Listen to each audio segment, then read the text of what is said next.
Katanga Epic Soundtracks fans. This one is going out to Doug from Fat City Vinyl. And if you're into reggae on YouTube, you'll know about Doug's channel because he's been doing it for 10 years. And for my money, he's the best reggae channel because he really knows his stuff. He's like an encyclopedia. And because he obviously reads everything and listens to everything about reggae, and he's absorbed it all, and he presents it in a way that I like because he's got a nice cadence to his, a very sort of unusual and intense way of speaking, haven't you, Doug? Which I really like. It's almost like an ASMR vibe after a while.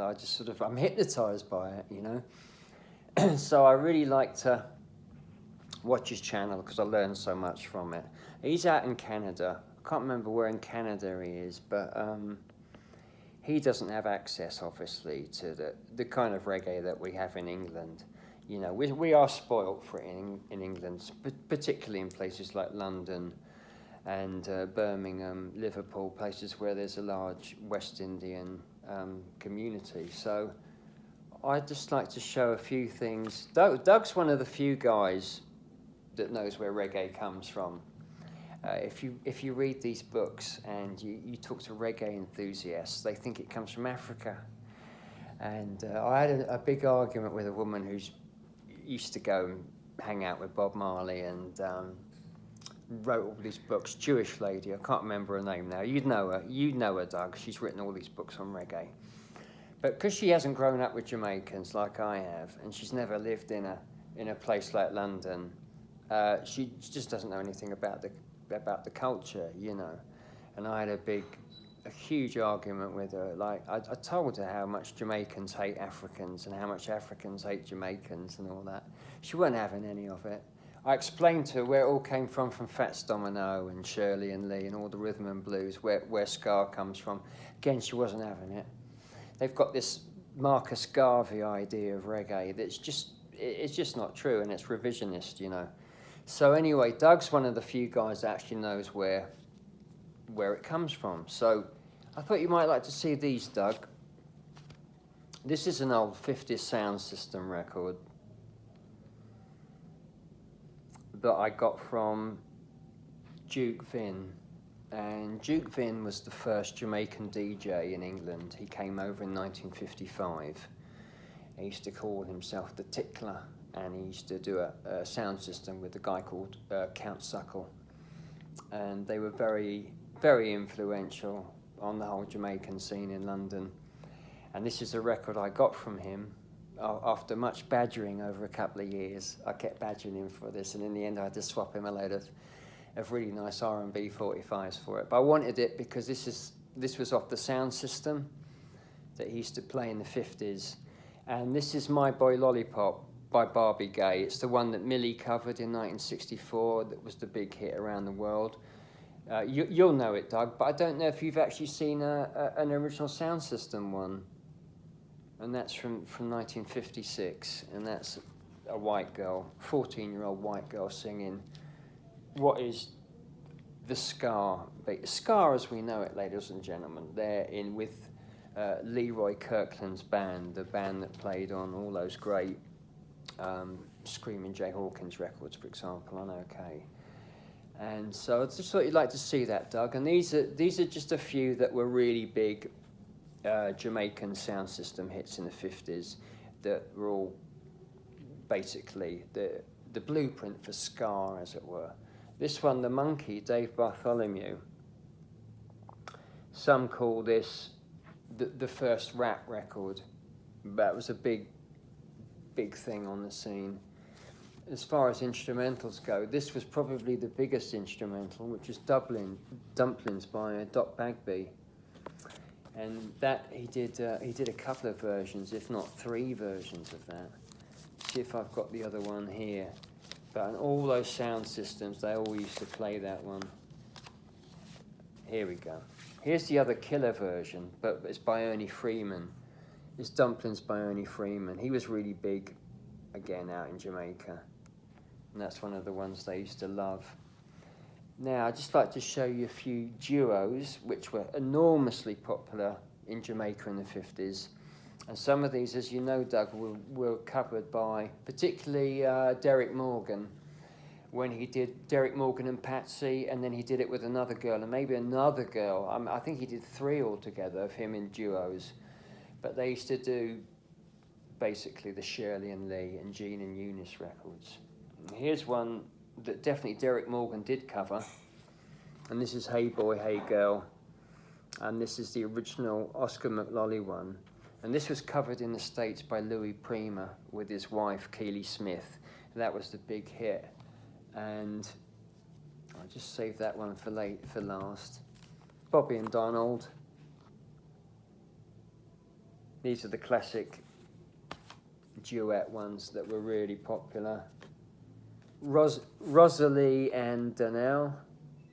Absolutely fantastic, these names, aren't they? Do you know what I mean? And this is a nice English one of Gene and Eunice. Let me just show you. This is a nice old Vogue one. And Gene and Eunice were probably only second to Shirley and Lee in terms of popularity, and Mickey and Sylvia, of course. And here's the couple that really started it all, Mickey and Sylvia. Lovely sleeve, that one, isn't it? And then this is their Calypso one they did, Mummy Out Delight. Again, that was massive. All in the Caribbean, that was big in Trinidad as well, that one. And then, of course, the killer, Love is Strange, which was played endlessly on Jamaican radio. And then the last one, did I show Shirley and Lee? Let's show Shirley and Lee. And Shirley's voice is her little scratchy, sort of off-tune voice was the model for Millie. If you listen to Millie and then you listen to Shirley and Lee, you'll understand where she got it from, Millie. And then the last one I'd like to show you is Charlie and Ray. Now, in America, Charlie and Ray were openly gay. They used to tour on the Little Richard tour, you know, and they used to sing these love songs to each other. You look them up, they had maybe about 6 or 7 45s, but OGU is the one they really loved in Jamaica, obviously not knowing about their sexual proclivities. And it always used to make me laugh when I used to get these Jamaican bus drivers and tube drivers coming in and asking for that Charlie and Ray, and I said, "Oh, did you like Charlie and Ray? Do you know anything about them?" You know, going, "No, man." No, I just thought, well, I'll just keep that information to myself, as it were. So, I'll just show you another one, Ernie Freeman, because it's an English one. And this is a Doc Bagby tune called Pudding. And this came out over here. And these are the sort of things that you'll find in often in reggae collections. Sometimes you'll get a reggae collection that's come from a Jamaican household, and you'll find a few 45s or 78s in them, Fats Domino, that sort of thing, Bill Doggett, Ernie Freeman. That's exactly the sort of things you'll find, these great instrumentals that are led by keyboards and tenor sax. So, that's the 50s side of reggae. Doug, as you well know, I just thought you'd like to see a few 45s. And then I'll just show you a few ska rocksteady skinhead reggae ones I've got that came out over here, because you being in Canada, you weren't privy to the absolute deluge of reggae 45s that we had in this country. Unbelievable amount. And probably there's people that probably still don't know how many actually came out altogether, because there's so many. So I'd like to start with some of the early ones that you just don't see, and you're probably never going to see them where you are. This one here on Czech. Now, this came out in 1962. This is really early. Owen Gray. This is, I think, probably Owen Gray's one's probably. I mean, he did start right at the beginning, didn't he? Probably 59 or 60 or something like that. But this is lovely, this 62 one, and I can't find out anything about Czech Records, apart from they had 3 releases, And I've only ever seen this one, Doug. So if you do find out anything, please let me know. They were made by Melodisc, you know, at the same time as Blue Beats. So, you know, someone must have some info on them somewhere. But if you do find out anything, I'd really love to know, because it's one of those records that sort of has always intrigued me. Do you know what I mean?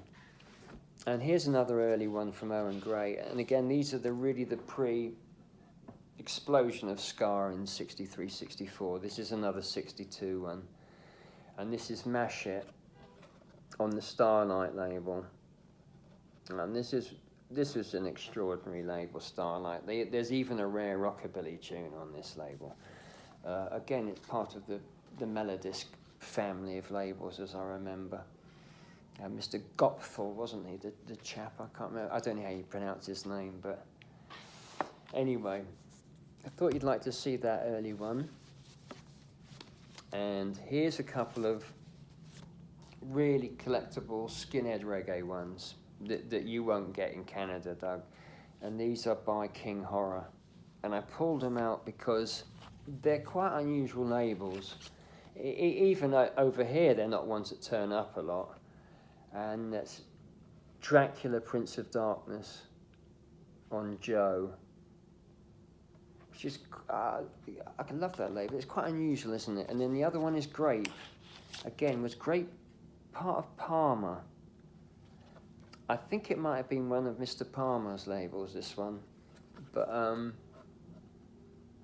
there you have it. And of course, this one is actually Laurel Aitken, because it was Laurel Aitken, wasn't it, King Horror? But some other chap did one of the other ones. I think that might be it. But those, they're really collectible now. If you see those King Horror ones, they're always collectible. Some skinhead in Germany will give you big money for them.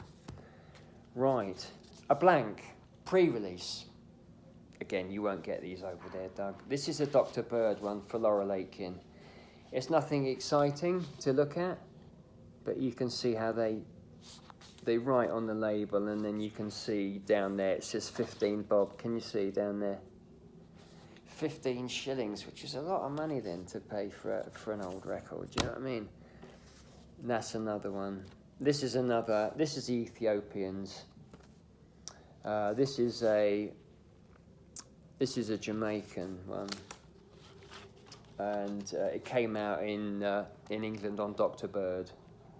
But I like it because it's got this rather nice stamp on it. Can you just see that? Interesting, isn't it? It's really great, that. It's Duets Sweet bass. It's a classic rocksteady tune, you know. So that's a couple of unusual ones. And then I pulled out... I was looking for company sleeves, and as you know, reggae company sleeves are hard to come by. The proper old ones, do you know what I mean? So I've only come out with 4, but I love them. I think these are lovely sleeves. I love the artwork. So let's start off with the classic, of course, Trojan. But that's attractive. But then have a look at the back. This is great, isn't it?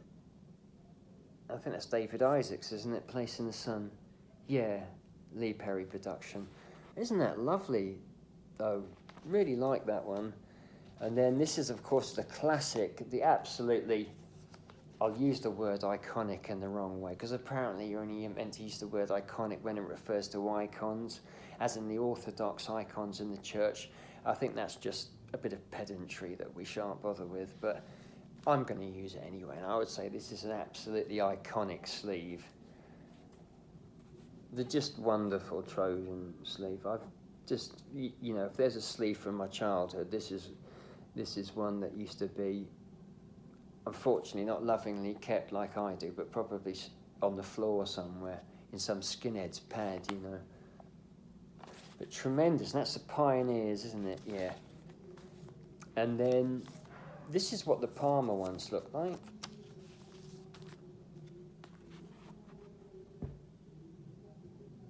Just nice with the little logo. Where is it? Up here, isn't it? The little logo, you know. And then my absolute favourite of all time, just because it's so abstract and bloody minded, and you just have to know what it is to know what it is, basically. And it's the Dr. Bird sleeve. And I had this. People remember years ago when I got this Lee Perry track. It's my favourite Lee Perry track, People Funny Boy. And I just kept holding out for a really super clean copy, you know. And I had the sleeve about 30 years ago, you know, and I just thought, I'll save that for a really nice Dr. Bird. I wasn't thinking of Lee Perry, but I was thinking in my mind that a really nice Dr. Bird, I'll save it for that. And of course, the day came, and there you have it. That's the only one I've got. So there's some company sleeves. Right, a nice early, couple of unusual ones here, Doug. This is just a very early Island Derek Morgan. Derek Morgan, of course, being the absolute, probably the guy that started it all as far as ska goes, and it's either him or Laurel Aitken.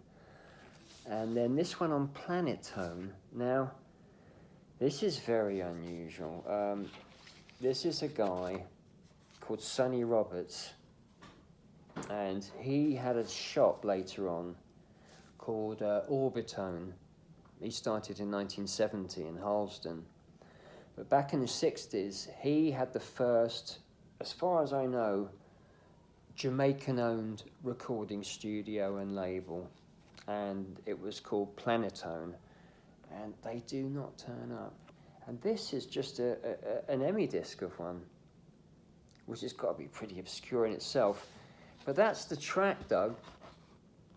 And I found this years ago, and it took me until the internet came along for me to identify it. But there you go. Marvellous. Sonny Roberts, a guy who obviously has been written out of history a bit, I think. Shame, because obviously a pioneer, you know what I mean? There's a guy that should have a blue plaque, you know? And then I just pulled out a few LPs, again, that you won't get in Canada. And we used to get these comps all the time, but this is a Coxsone one.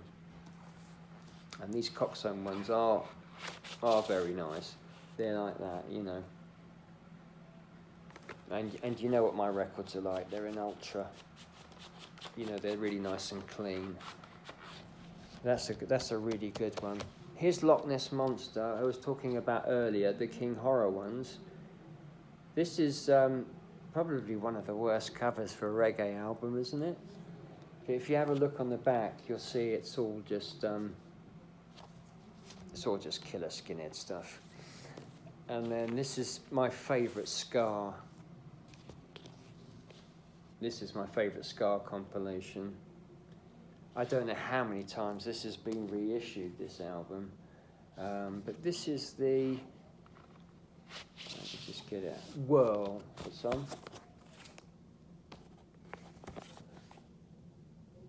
There you go. Which is not an exciting label to look at, but certainly a lot more interesting than an Island reissue, as I remember. I think Island reissued it. I think it might have even come out on Sue at one stage. Anyway, it's been out loads of times, that record.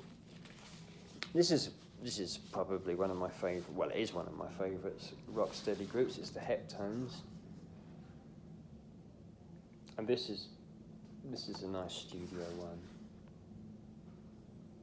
Again, a really nice clean copy. I'll just show you what that looks like, Doug.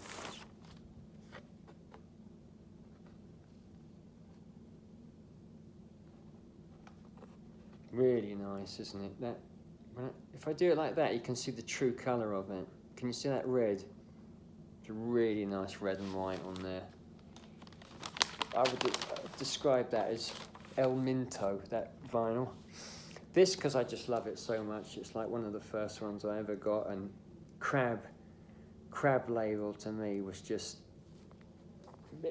like the sort of ultimate skinhead label at the time, you know. And that's just, you know, it's that lovely. You know what it looks like. fact, they've done. Oh my God! Look, I was thinking it's going to be the crab label because I haven't looked at this for a long time, but they've put some horrible graphics on that, ladies and gentlemen, haven't they? Shame, missed an opportunity there. Cheap, you see, it would have cost more to do a nice crab label. And then this is my absolute crown and the jewel, Doug, as far as Dr. Bird goes. This lovely Derek Morgan. And this is when they're up in Fulham Road. And you just don't see these at all, these Dr. Bird LPs. A very boring label, look. But that's like well minty, that one. And then this is another Coxsone one. Ride Me Donkey. Tremendous titles, aren't they, on these? And I love looking at all the albums on the back on these records, do you know what I mean? And again, that's a nice old, the wonderful Coxsone, as we know it, you know. And then to wrap it up with the record where it all started is the first Studio One album. I don't know if you've ever seen one of these, have you? Meet Me in Jamaica. It's not ska, it's not rhythm and blues. It might be a bit mento, but a bit calypso, that kind of thing. But there you go. That's what it looks like. Lovely label, isn't it? And I got that for $1 in Florida. And it was someone who'd been on holiday in Jamaica, and the group's called the Hiltonaires because they used to play at the Hilton there, and they used to just sell it at the Hilton. So they literally hadn't left the grounds of the hotel, and they just picked up this as a souvenir. Never played it. Still got the shrink wrap on it. Isn't that amazing? So there you have it, the first Studio One album. Okay, Doug, going out to you. Fat City Vinyl. If you haven't seen Doug's channel, go and check him out. Best reggae channel. And if he doesn't know it, then it's not worth knowing, basically. And he's really goes in depth. He's doing Leslie Kong at the moment. It's fascinating stuff. I love it. All right, Doug. Good luck to you, mate, and I'll speak to you soon.